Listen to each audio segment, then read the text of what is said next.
السلام علیکم لیول 2، میں آپ کی teacher Samana Kazmi, Falcon House Grammar School campus 9 سے امید کرتی ہوں لیول 2 آپ لوگ بالکل ٹھیک ہوں گے اور اپنا بہت سارا خیال رکھ رہے ہوں گے۔ لیول 2 آج جو ہم اپنا کام کرنے جا رہے ہیں وہ ہے ہمارا نیا سبق، جس کے اب تک ہم نے مشکل الفاظ کیے تھے، سبق عید کا تحفہ۔ آج ہم اس کے سوال جواب کریں گے، ٹھیک ہے، جسے ہم تحریری تفہیم بھی کہتے ہیں۔ تمام سوال جواب آپ کی کتاب میں ہی موجود ہوں گے، کیونکہ ہم اس کی بلند خوانی کر چکے ہیں تو اس کے سوال کے جواب ہم آسانی سے دے سکتے ہیں، ٹھیک ہے۔ تو چلیے سب سے پہلے اپنا صفحہ نمبر 108 اپنی کاروان اردو کا اوپن کیجئے۔ سوال نمبر 1،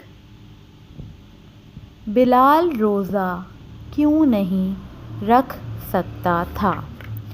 آپ لوگوں نے پڑھا ہے پورا سبق کہ کیوں نہیں رکھ سکتا تھا، کیونکہ بلال ابھی چھوٹا سا تھا، ابھی اس کی عمر اتنی نہیں ہوئی تھی کہ وہ روزہ رکھے اور صبح سے شام تک کی بھوک برداشت کر سکے، ٹھیک ہے۔ تو بلال نے روزہ اسی لیے نہیں رکھا۔ تو اس کا ایک آنسر آپ لوگوں نے بنانا ہے خود سے، 1 لائن آنسر ہوگا کہ بلال روزہ کیوں نہیں رکھ سکتا تھا۔ بلال ابھی چھوٹا تھا اس لیے وہ روزہ نہیں رکھ سکتا تھا۔ اب سوال نمبر 2، بلال کو کون سا ہنر آتا تھا؟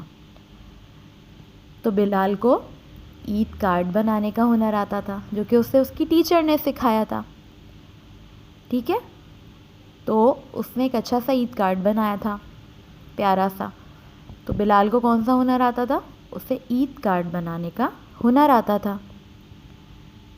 اب آ جائیے سوال نمبر 3 پر، یہ ہنر اس نے کس سے سیکھا تھا؟ بلال کی ٹیچر نے اس کو سکھایا تھا کہ عید کارڈ کیسے بناتے ہیں اور کیسے سجاتے ہیں، ٹھیک ہے۔ تو یہ ہنر اس کو اس کی استانی صاحبہ نے سکھایا تھا۔ تو آپ اس طریقے سے پراپر 1 لائن آنسر لکھیں گے، ٹھیک ہے۔ اب آ جائیے سوال نمبر 4 پر، سلیم کون تھا؟ سلیم کون تھا؟ بلال کے گھر پہ ایک آنٹی آتی تھیں، وہ ان کے گھر کا کام کرتی تھیں، ان کے گھر کا کام کرنے میں ان کی امی کی مدد کروایا کرتی تھیں۔ سلیم انہی کا بیٹا تھا، ٹھیک ہے۔ تو اس طریقے سے آپ نے آنسر دینا ہے کہ سلیم کون تھا؟ سلیم کلثوم خالہ کا بیٹا تھا۔ اچھا، وہاں پر بریکٹس میں لکھا ہے جو ان کے گھر میں کام کرنے والی ماسی، آپ نے وہ بالکل نہیں لکھنا ہے، ٹھیک ہے۔ آپ نے لکھنا ہے سلیم کلثوم خالہ کا بیٹا تھا، صحیح ہے۔ چلیے اب آ جائیے سوال نمبر 5 پر، بلال نے سلیم کو کیا تحفہ دیا؟ بلال نے سلیم کو کیا تحفہ دیا تھا؟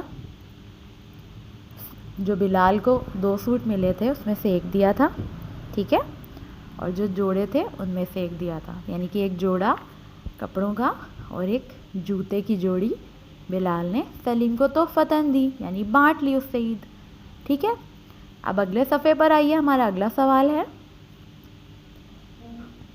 آپ نے اس کہانی سے کیا بات سیکھی؟ آپ نے جو سیکھا ہے نا اس کہانی سے کہ آپ اب اپنی عید کیسے منائیں گے، اس دن آپ کیا خیال رکھیں گے، آپ کے ذہن میں لازمی یہ بات آنی چاہیے کہ ہمیں اپنی خوشیاں بانٹ کر منانی چاہیے۔ بانٹ کر کیسے؟ ان لوگوں کی مدد کر کے جو یہ تہوار بآسانی نہیں منا سکتے، صحیح ہے۔ تو اب آپ نے کیا کرنا ہے؟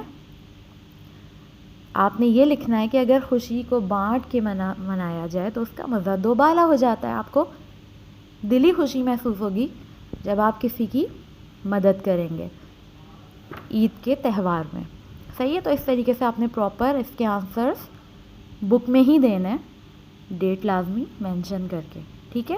لیول 2 آئی ہوپ سمجھ میں آ گیا ہوگا سب لوگوں کو۔ اب آ جائیے آج کے گھر کا کام. گھر کا کام کیا ہے؟ صفحہ 108 پر موجود تحریری تفہیم کتاب میں آپ لوگوں نے مکمل کرنی ہے. ٹھیک ہے؟ جو سوال ہیں اس کے جوابات آپ لوگوں نے دینے. 1 لائن آنسر ہونا چاہیے پراپر اور ڈیٹ بھی لازمی مینشن ہونی چاہیے. ٹھیک ہے؟ صفحہ نمبر 108 پہ سوال ہے اور صفحہ نمبر 109 پہ ایک سوال ہے. ٹوٹل 6 سوال. اوکے بیٹا، اللہ حافظ.